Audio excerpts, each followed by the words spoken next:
सभी प्यारे विद्यार्थियों को नमस्कार। आज का जो हमारा टॉपिक है बहुत ही ज़्यादा इम्पोर्टेंट टॉपिक है। तो आज हम आपको कराएंगे सैयद वंश और लोधी वंश। ठीक है, तो सैयद वंश के समय में हरियाणा और लोधी वंश के समय में हरियाणा, तो इनसे भी एग्जाम में क्वेश्चन पूछे जाते हैं कि जिस वक्त सैयद वंश था, जिस वक्त लोधी वंश था, तो उस वक्त हरियाणा से क्या क्या क्वेश्चन बनते हैं। तो आज हम बात करेंगे सैयद वंश और लोधी वंश के बारे में। तो सबसे पहले हम बात करेंगे सैयद वंश। तो ये जो सैयद वंश है, सैयद वंश कब से कब तक रहता है? तो सैयद वंश 1414 से लेकर 1451 तक रहता है सैयद वंश। ठीक है, और जो सैयद वंश का जो संस्थापक पूछा जाता है कि सैयद वंश का संस्थापक कौन था, तो सैयद वंश का संस्थापक था खिज्जर खां। और ये जो खिज्जर खां है, खिज्जर खां तैमूर का ही वंशज है। तो इस पॉइंट को भी आप अच्छे से नोट कर लेना। खिज्जर खां तैमूर का ही वंशज है, तैमूर का वंशज। खिज्जर का रहेगा तैमूर का वंशज। इसके बाद हम बात करते हैं 1414 से लेकर 1451 तक है सैयद वंश। और सैयद वंश के बाद आ जाता है लोधी वंश। लोधी वंश से ज़्यादा क्वेश्चन बनते हैं हरियाणा के एग्जाम में। तो ये जो लोधी वंश है, लोधी वंश कब से कब तक रहता है? तो लोधी वंश 1451 से लेकर 1526 तक है। ठीक है, लोधी वंश 1451 से लेकर 1526 तक रहेगा लोधी वंश। फिर क्वेश्चन पूछा जाता है कि लोधी वंश का संस्थापक कौन है? तो लोधी वंश का संस्थापक है बहलोल लोधी। लोधी वंश का संस्थापक रहेगा बहलोल लोधी।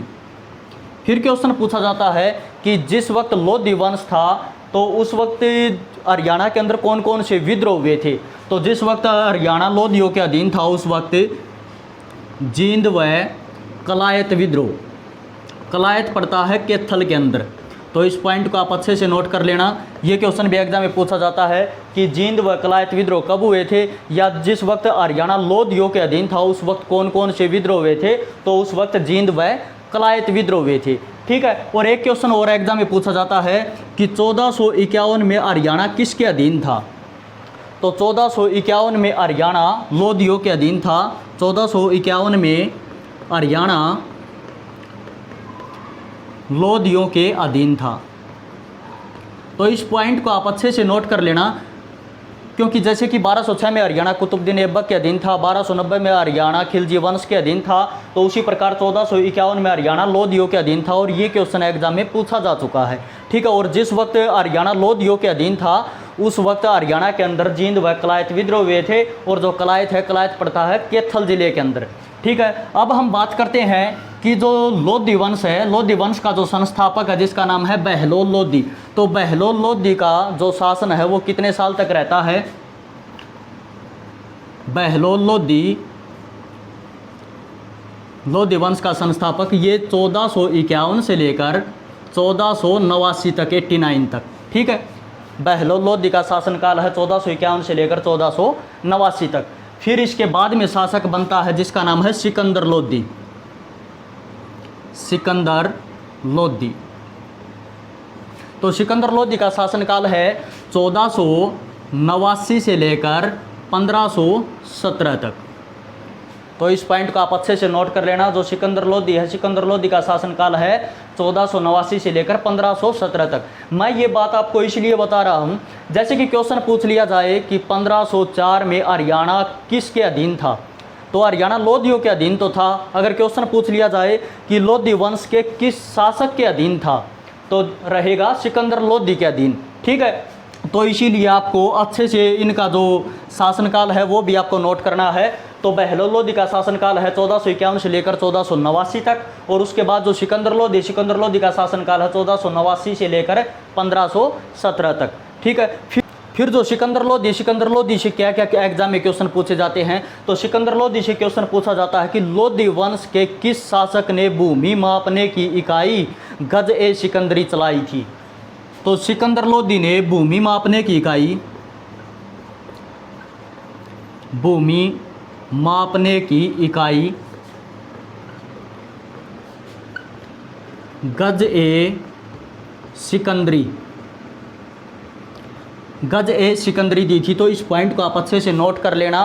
ठीक है, सिकंदर लोधी ने भूमि मापने की इकाई कौन सी दी थी? तो उसका नाम था गज ए सिकंदरी। इसके बाद हम बात करते हैं जो सिकंदर लोधी ने 1504 में आगरा को बसाया था। 1504 में आगरा को बसाया था।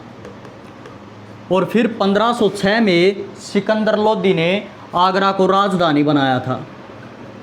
ये पॉइंट भी इम्पोर्टेंट है, आगरा को राजधानी बनाया था।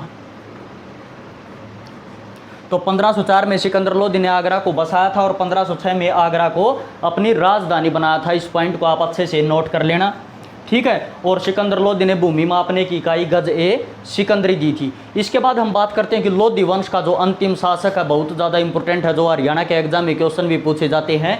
तो लोदी वंश का जो अंतिम शासक है उसका नाम है इब्राहिम लोदी। इब्राहिम लोदी। तो इस पॉइंट को आप अच्छे से नोट कर लेना, लोदी वंश का अंतिम शासक। ये क्वेश्चन भी बार बार एग्जाम में पूछा जाता है कि लोदी वंश का जो अंतिम शासक है उसका नाम क्या है, तो उसका नाम है इब्राहिम लोदी। और इब्राहिम लोदी का जो शासनकाल है वो रहता है 1517 से लेकर 1526 तक, ठीक है। एक बार इसका शासनकाल भी पूछा गया था कि इब्राहिम लोदी का शासनकाल कब से कब तक था, तो इब्राहिम लोदी का शासनकाल रहेगा 1517 से लेकर 1526 तक, क्योंकि 1526 में पानीपत का प्रथम युद्ध हुआ था जो बाबर और इब्राहिम लोदी के बीच।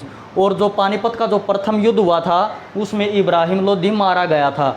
और 1526 में भारत में आ जाता है मुगल काल, यानी कि जो मुगल साम्राज्य की नींव रख दी जाती है। और प्रथम मुगल बादशाह है बाबर, जिसने 1526 में भारत के अंदर मुगल साम्राज्य की नींव रख दी थी, ठीक है। और फिर जो 1526 में जो लोदी वंश का जो अंतिम शासक है जो इब्राहिम लोदी, वो मारा जाता है।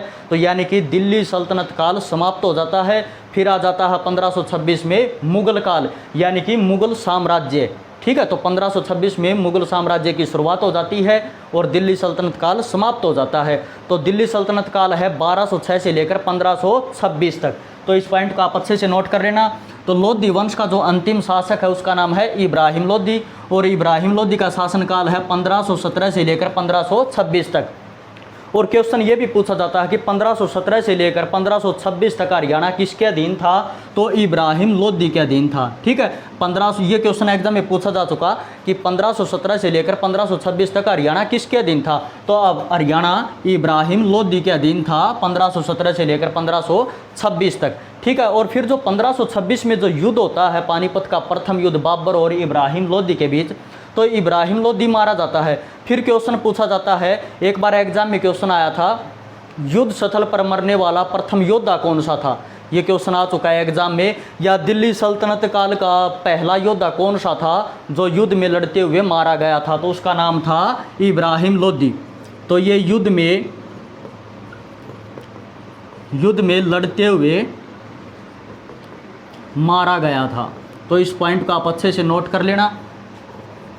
या युद्ध स्थली भूमि में लड़ते हुए मारा गया प्रथम योद्धा कौन सा था, तो इब्राहिम लोदी था। और ये क्वेश्चन एग्जाम में पूछा जा चुका कि पहला योद्धा कौन सा था जो युद्ध में लड़ते लड़ते मर गया था, तो उसका नाम था इब्राहिम लोदी। फिर क्वेश्चन पूछा जाता है कि इब्राहिम लोदी का मकबरा कहाँ पर है, तो इब्राहिम लोदी का जो मकबरा है वो है पानीपत के अंदर, ठीक है। क्योंकि इब्राहिम लोदी और बाबर के बीच में पानीपत का प्रथम युद्ध हुआ था जिसमें इब्राहिम लोदी मारा गया था। तो इब्राहिम लोदी का मकबरा भी रहेगा पानीपत के अंदर। तो इस पॉइंट को आप अच्छे से नोट कर लेना, इब्राहिम लोदी का मकबरा।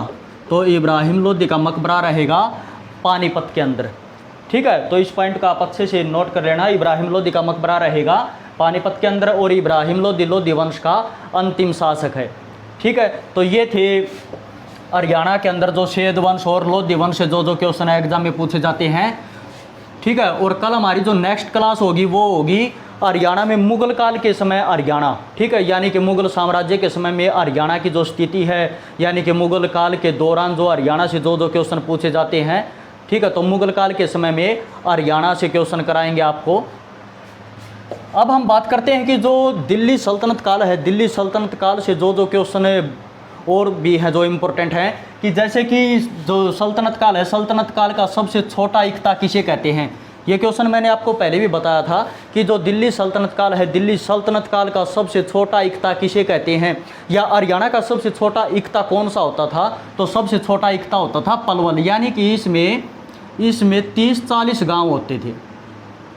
तो इस पॉइंट को आप अच्छे से नोट कर लेना कि सल्तनत काल का सबसे छोटा इक्ता पलवल होता था जिसमें 30-40 गांव होते थे। ठीक है, फिर हम बात करते हैं कि सल्तनत काल का सबसे बड़ा इक्ता कौन सा होता था। सल्तनत काल का सबसे बड़ा इक्ता होता था दिल्ली। इस पॉइंट को आप अच्छे से नोट कर लेना। इसके बाद हम बात करते हैं कि सल्तनत काल में सरकारी इक्तों का जो प्रशासक होता था उसे क्या कहते थे। सल्तनत काल में सरकारी